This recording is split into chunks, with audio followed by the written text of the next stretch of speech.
پہلا رشتہ جو اللہ تعالیٰ نے اس کائنات میں قائم کیا وہ آدم اور حوا، میاں بیوی کا پہلا رشتہ میاں بیوی کا ہے، اور جنت میں بھی رشتہ میاں بیوی کا ہی رہے گا۔ ہر آدمی اپنی بیوی کے ساتھ، ہر بیوی اپنے خامند کے ساتھ پوری جنت میں الگ الگ رہیں گے۔ اور ابتدائے رشتہ انسانیت ہوئی ہے خامند اور بیوی کے ساتھ۔ آدم علیہ السلام کو پہلے پیدا کیا، ایک پیغام دیا کہ کائنات کا نظام مرد کے گرد گھومے گا، عورت کے گرد نہیں۔ مرد الرجال قوامون علی النساء کا مطلب ہے کہ کائناتی نظام اللہ نے مردوں کے سپرد کیا ہے، اس کو چلائیں، یہ چل، عورت اس کی معاون بنے گی، مددگار بنے گی۔ اس لیے آدم علیہ السلام کو پہلے وجود بخشا، ان کا پتلا بنایا، وہ پڑا رہا، وہ خشک ہو گیا، پھر اس میں روح ڈالی، پھر ان کو کپڑے پہنائے، پھر ان کو جنت میں ڈالا۔ اللہ نے اسی طرح حوا کا پتلا بھی بنا دینا تھا، ساتھ ہی ایک گارے کی ڈھیری بنا دیتے تو حوا کا پتلا بھی۔ اب خیال فرمائیں کہ اللہ نے عورت کو پہلے دن سے بے پرد نہیں رکھا، پہلے دن سے بے پرد نہیں رکھا۔ اللہ تعالیٰ کے ایک ڈھیری ساتھ حوا کی بناتے تو وہ کیا مسئلہ تھا، فرشتے ہی ہیں اور تو کوئی ہے نہیں، اور اللہ تعالیٰ ایک ڈھیری بنا کے چل بھائی آدم بن گیا، چل بھائی ہوں حوا بھی بنا دے، وہ بھی بن جاندی، دونوں ہی پڑے ہوتے نہیں۔ ایسا نہیں کیا ہے، حوا کی ڈھیری نہیں بنائی، حوا کے پتلے کو بے پرد نہیں رکھا، آدم کو سلایا، آنکھ کھلی تو پہلو میں حوا کو بٹھایا ہوا تھا، پورے لباس، پوری زیب و زینت کے ساتھ۔ تو آدم علیہ السلام کہنے لگے یہ کون ہے؟ کہ یہ تیری بیوی ہے، تیری زندگی کی ساتھی۔ اور عجب بات، جنت جیسی نعمت کے باوجود آدم علیہ السلام جنت میں اداس رہتے تھے۔ ماں جی آئی تو تاں بیدا دل لگا، نہیں تو جنت میں بھی اداس رہتے تھے۔ تو اللہ تعالیٰ نے نکاح پڑھایا، تو اللہ تعالیٰ نے کہا آدم بیگم کا مہر ادا کرو۔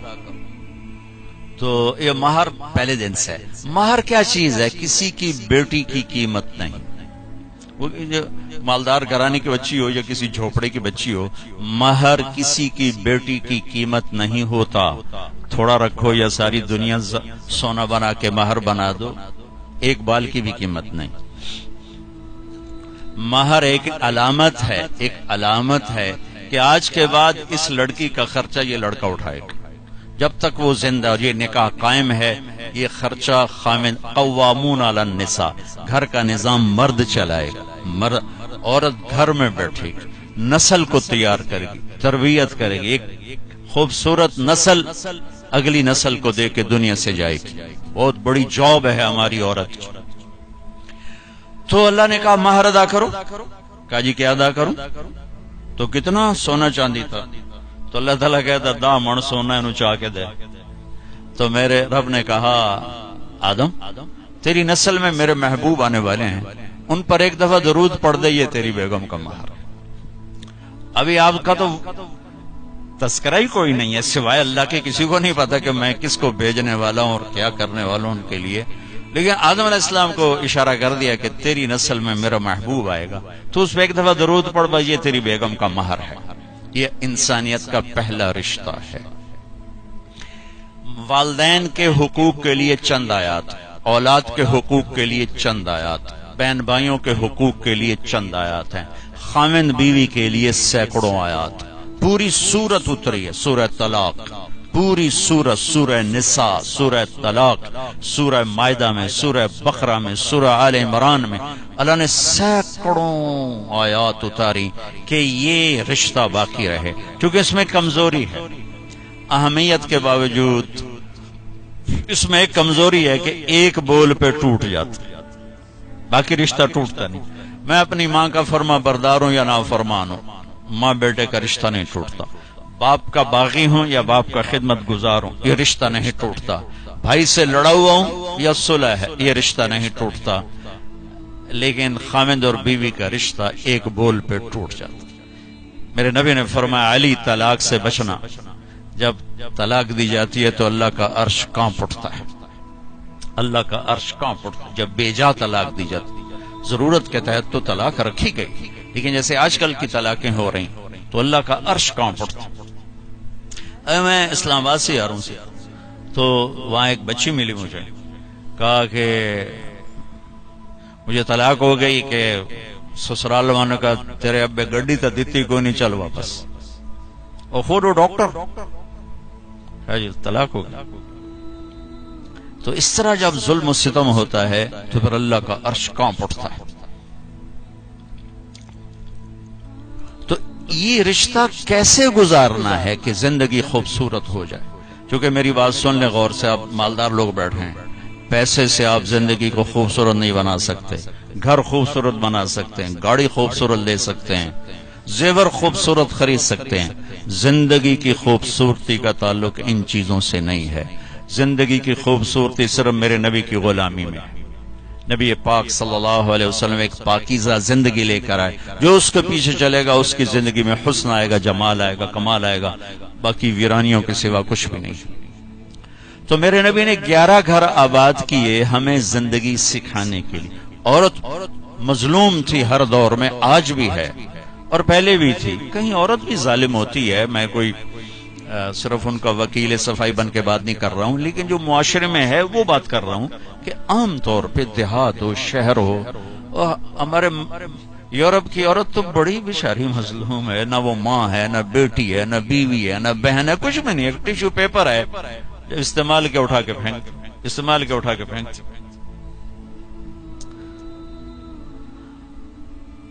تو میرے نبی نے بھی اس کو ہائی لائٹ کیا۔ آپ تو شریعت لے کر آئے، آپ نے زیادہ اس کو ہائی لائٹ کیا۔ تو آپ نے فرمایا جس کو اللہ نے 3 بیٹیاں دیں اور اس نے ان کی شادی کر دی تو جنت میں میرا ساتھی ہو جائے گا۔ تو ایک صحابی نے عرض کی یا رسول اللہ اگر 2 بیٹیوں؟ تو آپ نے کہا جو 2 بیٹیوں کی شادی کرے گا وہ بھی جنت میں میرا ساتھی ہوگا۔ ایک نے کہا یا رسول اللہ اگر 1 بیٹی ہو؟ اللہ اس کا بھلا کرے، کسی کی ہوتی ایک ہے، کہ یا رسول اللہ اگر 1 بیٹی ہوگا، جو 1 کی بھی شادی کرے گا وہ جنت میں میرا ساتھی ہوگا۔ ٹھیک، اب 10 بیٹوں کی شادی کرو تو جنت کا وعدہ کوئی، اور 1 بیٹی کی ڈولی اٹھا دو تو میرے نبی فرما رہے ہیں وہ جنت میں میرے ساتھ ایسے ہوگا، ایسے، 2 انگلیوں کو اشارہ کیا کہ میرے ساتھ ایسے ہوگا، اس کی کمزوری کی وجہ سے کہ وہ پستی ہے۔ تو میرے نبی نے مختلف مزاج کی عورتوں سے شادی کر کے خوبصورت زندگی پیش کی، نمونہ پیش کر کے تشریف لے کے۔ بچوں سے نسل چلتی ہے، بچے باپ کی جگہ سنبھالتے ہیں اور ان کی شادی کرنے پر اجر ہے، جنت کا وعدہ کوئی نہیں۔ اور بچی پرائی نسل لے کر چلتی ہے، اپنا گھر چھوڑ کے دوسرے گھر چلی جاتی ہے، اور میرے نبی فرما رہے ہیں 3 کی کرے تو ایسے، اور 2 کی کرے تو ایسے، اور 1 کی کرے تو میرے ساتھ ایسے ہے، اور 10 بچوں کی کرے تو اجر تو ملے گا، جنت کا وعدہ کوئی نہیں۔ پھر آپ نے فرمایا جس نے اللہ کو 2، آپ کے نہ فرمایا جس کو اللہ نے 2 بہنیں دی یا 2 بیٹیاں دی، کبھی بیٹی ہوتی ہے بہن نہیں ہوتی، کبھی بہن ہوتی ہے بیٹی نہیں ہوتی، اور اس نے ان کی شادی کی اور ان کا حق ادا کیا تو وہ جنت اس پہ واجب ہو گئی، جنت اس پہ واجب ہو گئی۔ حق ادا کرنے کا کیا مطلب ہے؟ ہمارے پورے بر صغیر میں دنیا کا تو پتہ نہیں ہے، بہنوں کو کچھ نہیں دیا جاتا، صرف جہیز دیا جاتا ہے۔ پنجاب ہو، سندھ ہو، بلوچستان ہو، سرحد ہو، ہر جگہ بہن کو، بہت کم لوگ ہیں جو بہنوں کو باپ کی وراثت میں سے پورا حصہ دیتے ہیں، ورنہ بھائی کھا پی جاتے ہیں۔ ہمارے ہاں تو ذمہ دار جیلی انگوٹھے لگا کے زمین پہ قابض ہو کے بیٹھ جاتا، دینا ہی سوال ہی نہیں پیدا ہوتا۔ اور میرے رب نے جب قرآن اتارا تو بیٹی کی وراثت پہلے بیان کی، بیٹے کی وراثت بعد میں بیان کی۔ یہ عجیب بات ہے، یہ عرب کا دستور تھا کہ بچی کو کچھ نہیں ملتا تھا، سارا بیٹے کا۔ ہندی ثقافت میں بچی کے لیے کچھ نہیں، سب بیٹے کا ہے، بچی کے لیے جہیز ہے بس۔ میرا نبی جو دین لائے اور عرب کا جو ماحول تھا وہ یہ تھا سب کچھ بیٹے کا، تو قرآن یوں سوال اٹھاتا تو پھر بیٹی کو کیا ملنا چاہیے؟ یوں سوال اٹھاتا نا، تو اللہ کہتا بیٹی کو بیٹے کا آدھا ملنا چاہیے. لیکن اللہ نے جب قرآن اتارا تو ایسا خوبصورت انداز میں اتارا کہ اللہ نے یہ سوال اٹھایا کہ بیٹے کو کتنا ملنا چاہیے. بیٹے کو تو مل ہی رہا تھا پہلے، لیکن اب قرآن کی آیت میں پیش کرتا ہوں. قرآن نے یوں سوال اٹھایا کہ بیٹے کو کتنا دیا جائے گا، جیسے بیٹے کا حق ہے ہی کوئی نہیں، بیٹے کو کتنا ملے گا؟ تو اللہ نے کہا للذکر مثل حظ الانثیین، جتنا ہم نے دو بیٹیوں کا حق رکھا ہے اتنا ایک بیٹے کو دے دیا جائے. حالانکہ ماحول کے مطابق ہونا چاہیے تھا جتنا ہم نے بیٹے کا حق رکھا اس کا آدھا بیٹی کو دے دیا جائے. میرے رب نے کہا جتنا دو بیٹیوں کا ہم نے حق رکھا ہے وہ ایک بیٹے کو دے دیا جائے. پورے عرب کی تہذیب پر ہتھوڑا چلایا کہ جس پیٹ سے بچہ نکلا اسی سے تو بیٹی نکلی، جس چھاتی کا دودھ بیٹے نے پیا اسی کا تو بہن نے پیا ہے، اسی کا تو بیٹی نے پیا ہے. جس چھت کے نیچے بچہ پروان چڑھا اسی کے نیچے تو بچی پروان چڑھی، جس گود میں بیٹا پروان چڑھا اسی گود میں تو بیٹی کھیل کے پروان چڑھی. اور دوسرے گھر جا کر تم نے اس کا حق اڑا دیا. چور چوری کرے تو پکڑ کے تھانے دیتے ہو، یہ جو سارے بھائی چور بیٹھے ہیں ان کو پکڑ کے تھانے کیوں نہیں دیتے ہو؟ جنہوں نے اللہ کی شریعت کو یوں مذاق اڑا کے رکھ دیا. میں رائمنڈ جب پڑھتا تھا تو میں اپنے استاد صاحب جن سے میں نے قرآن کی تفسیر پڑھی ان کے لیے شہد کی بوتل لے کر 10 روپے کی شہد کی بوتل اپنے باغ سے میں نے اتروایا. میں نے پیش کیا کہ استاد جی آپ کے لیے شہد لایا ہوں. کہنے لگے کہاں سے لائے ہو؟ میں نے کہا جی میرے اپنے باغ کا ہے. اب آپ سوال پہ غور کرو.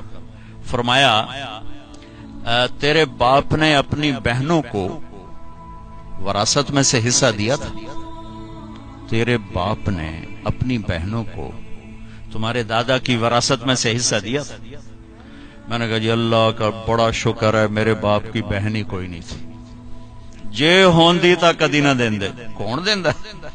جے ہوندی تا کدی نہ دین دے. میں نے کہا جی شکر ہے 2 ہی بھائی تھے انہی کی ساری زمین ہے وراثت ہے، میرے ابے کی بہن ہی کوئی.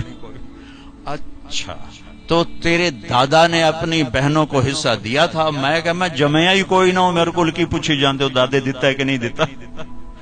اتنی ریسرچ کے بعد ایک 10 روپے کی شہد کی بوتل مجھ سے قبول فرمائی. کیا مطلب تھا اس سوال کا کہ اگر تیرے باپ کی کوئی بہن ہے اور اس نے حصہ نہیں دیا تو یہ شہد میرے لیے جائز نہیں ہے، اور اگر دیا ہے تو پھر ٹھیک ہے لے میں رکھ لینا. جب میں نے تسلی دی جناب میرے ابے دی کوئی بہن کو یا 2 بھرائی ہیں بس اور کچھ، میں کہا اچھا ٹھیک ہے اب رکھ دو. اللہ نے اتنا حق رکھا چونکہ کھا جاتے تھے دیتے نہیں. اور آج بھی یہی دستور ہے کہ بیٹی کے لیے کوئی جہیز ہے باقی کچھ بھی نہیں. مجھے آپ کے شہروں کا نہیں پتا، میں اپنے دیہات کی بات کر رہا ہوں. ہمارے دیہاتوں میں نہیں دیا جاتا، ظلم و ستم ہے یہ. پھر یہی میرے نبی نے فرمایا بیٹی کا پیدا ہونا عیب تھا عرب میں، تو میرے نبی نے فرمایا اللہ نے جس کو پہلی بیٹی دی بیٹا نہیں دیا اور اس نے خوشی کا اظہار کیا تو آسمان سے ایک فرشتہ اترتا ہے جو بچی کے اوپر اور بچی کی ماں پر اپنے پر پھیلا دیتا ہے. زمرد کے پر ہوتے ہیں اور وہ کہتا ہے جو تم دونوں پہ خرچ کرے گا اللہ اس کا ساتھی ہو جائے گا، جو تم دونوں پہ خرچ کرے گا اللہ اس کا ساتھی ہو جائے گا. یہی جب بیوی بنتی ہے پرائے گھر جاتی ہے تو میرے نبی نے فرمایا اس کائنات کی مختصر سی زندگی ہے اور یہ مختصر سا ساز و سامان ہے، اور اس کائنات کی سب سے اعلیٰ ترین چیز وہ نیک بیوی ہے. اس کائنات کی سب سے اعلیٰ چیز نیک بیوی ہے. اور آپ نے فرمایا خیرکم خیرکم لأہلہ، اعلیٰ درجے کا مسلمان وہ ہے جو بیوی سے حسن سلوک کرتا ہے. اور پھر آپ نے فرمایا انا خیرکم لأہلی، اور میں تم سب میں سب سے زیادہ اپنی بیویوں کے ساتھ حسن سلوک کرتا ہوں.